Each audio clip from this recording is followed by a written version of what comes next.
হাইকোর্টের নির্দেশে এসএসসি ভবনে আজকে গিয়েছিলেন চাকরিহারা শিক্ষক সহ আরো 5 জন। এসএসসি ভবন থেকে বেরিয়ে তারা কি বলছেন শোনাবো। অবশ্যই উনি বলেছেন যারা বিদ্যালয়ে স্যালারি তুলছেন তারা প্রত্যেকে আনটেন্টেড।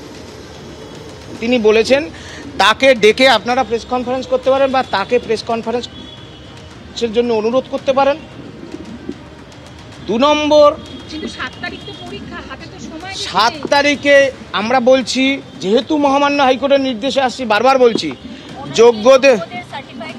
যোগ্যদের সার্টিফাই কপি নিয়ে সুপ্রিম কোর্টে যাওয়ার কথা বলা হয়েছে। এই সার্টিফাই কপি না দিয়ে পরীক্ষা তো হবে না।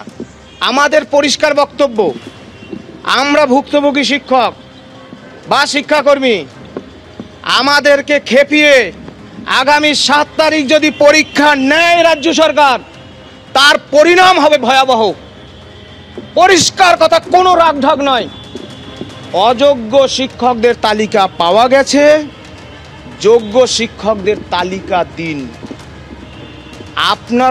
আমরা রাজ্য সরকার বিধানসভায় জরুরি অধিবেশন আনুক, সমস্ত রাজনৈতিক দল মিলেমিশে এই জরুরি অবস্থার মোকাবিলা করুক। আপনারা জানেন যে আজকে এসএসসি ভবন অভিযানে ডাক দিয়েছিল চাকরিহারা শিক্ষকরা, কিন্তু পুলিশের অনুমতি না মেলায় সেই কর্মসূচি হয়নি। যদিও হাইকোর্ট যে অনুমতি দিয়েছে যে বিকেল 4টের সময় সুমন বিশ্বাস সহ 5 জন তারা আচার্য সদনে যেতে পারবেন। অন্যদিকে সুমন বিশ্বাস ফেসবুক লাইভে যে অভিযোগ করেছেন যে করুণাময়ী মেট্রো স্টেশনে চাকরিহারা শিক্ষক সুমন বিশ্বাস, তাকে হেনস্থা করে পুলিশ, তার কলার ধরা হয়, তাকে মারধর করা হয়। এই দেখেন এই অফিসারকে দেখুন, মেট্রো স্টেশনে এসেছেন। পুলিশ কিভাবে মিথ্যাভাবে মারছে, ঘুষি মারছে, বাড়িতে করছে। এফআইআর ছাড়া পারে না। আমাকে ঘুষি মারছে, আমার কলার ধরছে, আমার কলার ধরেছে, আমার মোবাইল ভেঙে দিয়েছে। হ্যাঁ, এই পুলিশ মোবাইল ভেঙে দিয়েছে। এসিপি স্যার আমাকে ডেকেছেন যে কোনো পুলিশ, বিধাননগরের কোনো পুলিশ আমাকে গ্রেপ্তার করতে পারবে না। 4টের সময় 5 জন প্রতিনিধির সঙ্গে মাননীয় চেয়ারম্যান আলোচনায় বসবেন এবং আমাদের দাবি সমূহ তিনি গ্রহণ করবেন, এই মর্মে হাইকোর্টের নির্দেশ আছে। তো আমাকে এসিপি স্যার ডাকলেন, যেহেতু আমি যোগ্য শিক্ষক, আমি তার ডাকে সাড়া দিয়ে আমি যাচ্ছি, হেঁটে হেঁটে যা। বাড়িতে দেখুন না, শয়ে পুলিশ দিয়ে রেখেছে।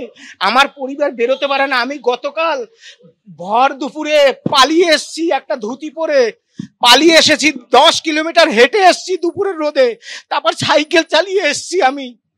আমি এভাবে বাড়ি ছেড়েছি, কারণ আমি জানি এই পুলিশ 18ই আগস্ট আমার সঙ্গে যে ব্যবহার করেছিল আবার তারা করবে। সেই কারণে আমি কালকে থেকে গোটা কলকাতা হন্যে হয়ে ঘুরে বেড়াচ্ছি অলিগলিতে।